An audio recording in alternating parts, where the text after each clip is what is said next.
Behind the mask.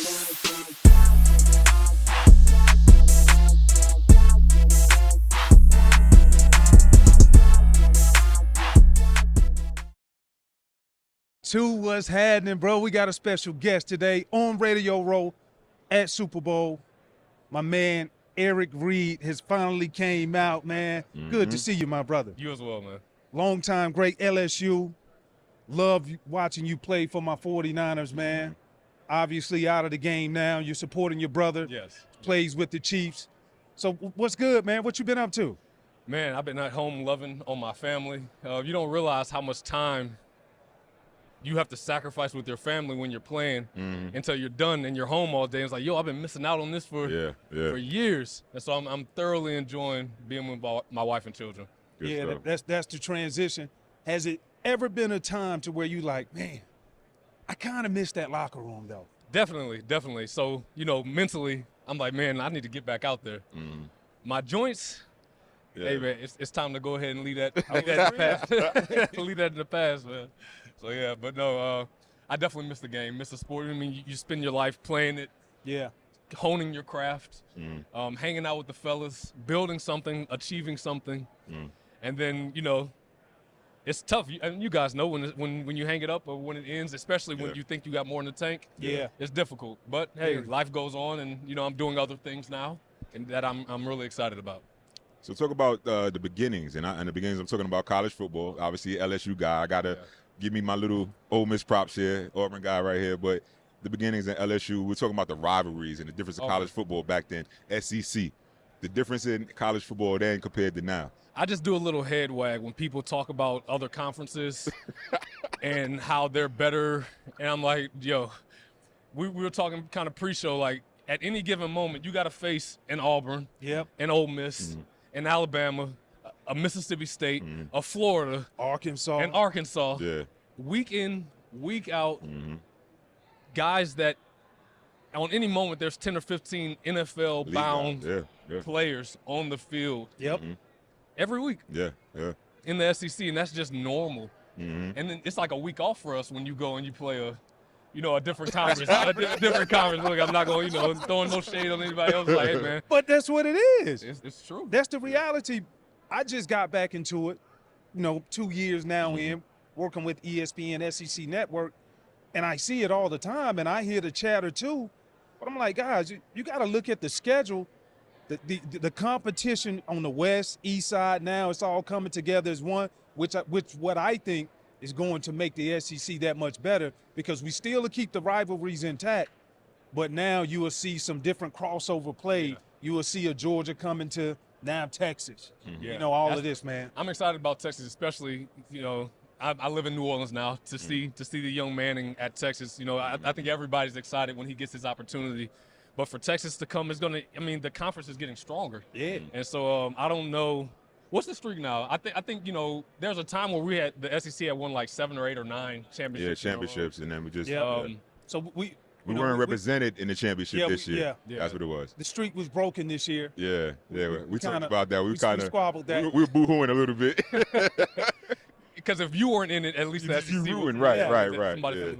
Technically, you don't want to root for Bama, but I just give you the head nod. Exactly. It's like we didn't get there because we had to play them. You know what I mean? So man.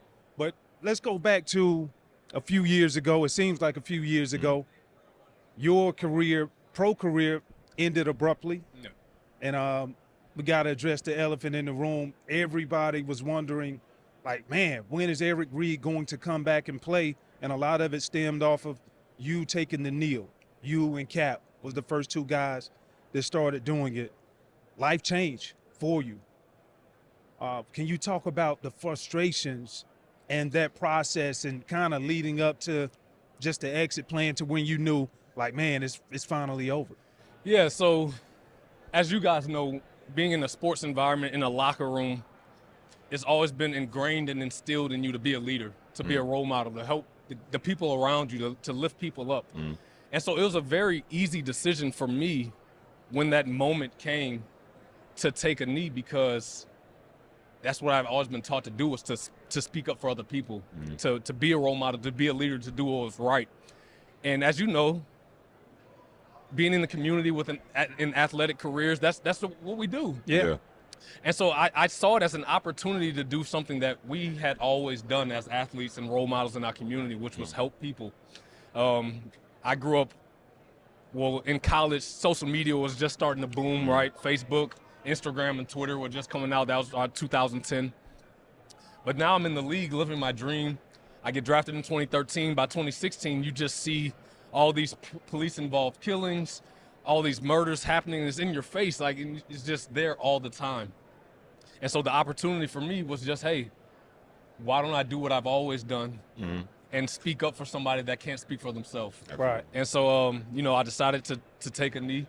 And I knew that it was going to be controversial, but that was by design, right? To get people talking about what was happening so we could address what was happening.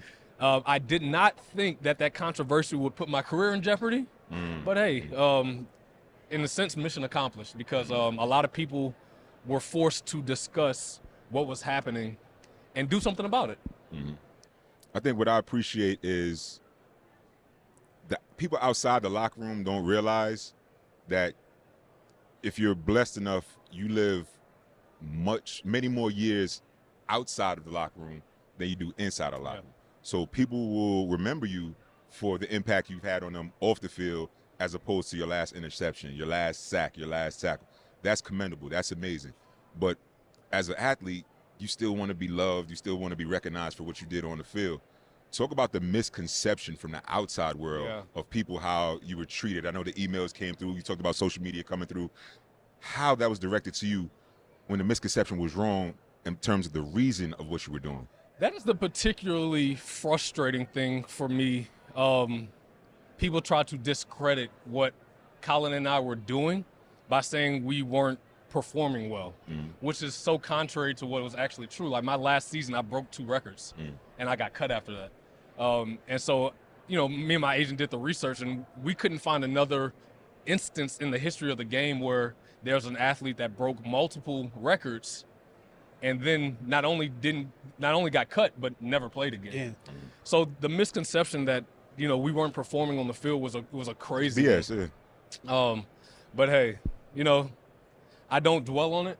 I wish it would have been different, but hey, you know, you got to move forward. It's interesting. On the flight here, I watched a documentary about Willie Mays and Jackie Robinson, and just where society has come for guys like that in baseball, them being in the Negro Leagues and breaking into the MLB and seeing the progress, but knowing that there's still so much further to go, right?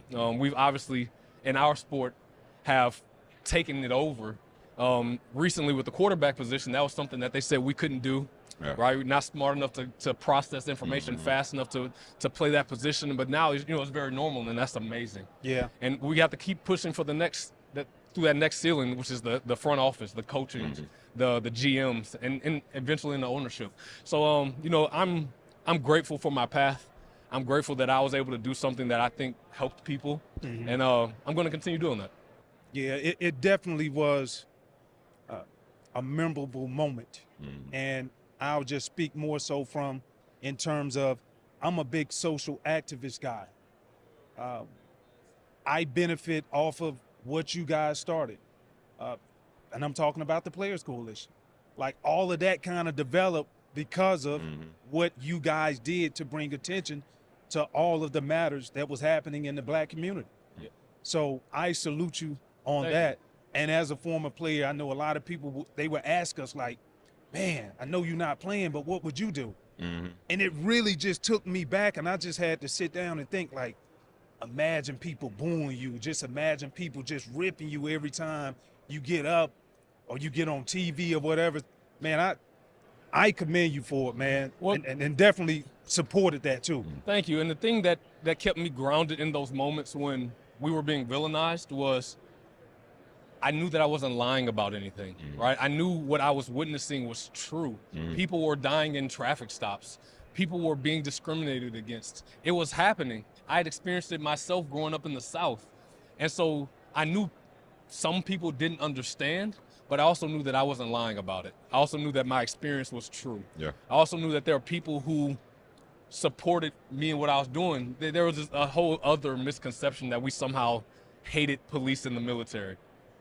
My father's a chaplain for the police department in my hometown. I grew up around police. My mother was in the armed services. My uncles, I have a long line of family members who served. They were the ones telling me that, when you go overseas and you come home, you're not afforded the opportunities that you deserve. Exactly.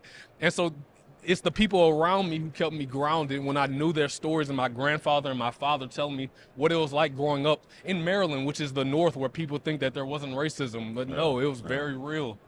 So yeah, despite all the controversy and the backlash, my loved ones and the people close to me who kept me grounded, and even in the locker room, we had conversations with guys that never would have been had otherwise, right? Like, sports is that great melting pot where people from all different socioeconomical, you all come together for this common goal of sports and achieving a championship, and you create this bond. And so it was very easy for us to have these conversations. So I think that people didn't understand that as well, but hey, we did something that we thought was good. We're excited about the changes that have been happening, and we think that it should continue. That's amazing. And you brought up a point, that melting pot. People always say, and media ran with the narrative of, oh, it's a distraction. It's a distraction. I'm like, do you realize this is our livelihood when we're playing? Nobody's thinking about what's going on off the field when you cross over that line. Yeah, it's true. You worried about the man in front of you and beating him, because if you don't, he's taking food off your table. Yep. You're not thinking about what happened. Like, I was going through a divorce. I'm like, I'm not thinking about that right now. The last thing on my mind. Right. You worried about the 300-pound person in front of you. You worried about the receiver that runs a 4.3 40, running a post route or a double move on you. We're professionals. Everybody has circumstances in their life that they're dealing with, even in business. So to your point, you're a professional. You're on the field and you're handling your business. So, in the locker room, and it still wasn't a distraction. It was our life. It's what we're experiencing. Yeah. So, So fast forward now. What new ventures that you got your hand set on now? I'm really, really, really excited about what I'm doing now. After being out of the league for a couple years, I knew that I wanted to be in business. I went to school to study business. And so I started a business. It's a food production company that I've named Vendisco. And that came about after witnessing in my own community the lack of access to nutritional food, right? Especially in black communities, you're used to seeing, the fast food restaurants, the liquor stores, but it's ultimately a lot of food deserts. And so I've partnered with a manufacturer who is producing food for me. They work with me, and we're going to address those disparities in our community, starting in Louisiana, and I have the vision and goal to go nationally. I think that's awesome. I grew up in a small rural town, and when you talk about food deserts, that's where they are. In particular, I didn't even realize it until I made it to the league, and you start eating good. You go to certain steakhouses, and when you go back to the crib and you go to the grocery store, it's like I can't even find Brussels sprouts. Right. Like that's typical vegetable in the city. Right. But it's things like that brought it to my attention, man. So salute to you and wish you all the best on your new venture, bro. Thank you so much. And thanks for having me, guys. Yeah. Last question before we let you get out of here. Takeo mentioned former 49er, brothers with the Chiefs. Who you going for in the big game, man? It's obviously an interesting matchup. But I'm big bro. And so I gotta go with my little brother. He won it last year. And I'm at this point now in my life with him, I have to finally concede. Because I've been the big brother. I used to dominate him in everything. All right. And now, he's gone so much further than I have in the sport. He's already won a championship. And so I got to go with him to get a second one. Respect. Well, we gonna see. I'm going with them Niners, though, dog. I'm going with them. But, man, I appreciate the time, man. Keep setting that trail on fire, my brother. I'm going to keep doing it, man. Thank you. Got our support. Appreciate it. Appreciate it, bro. Behind the mask.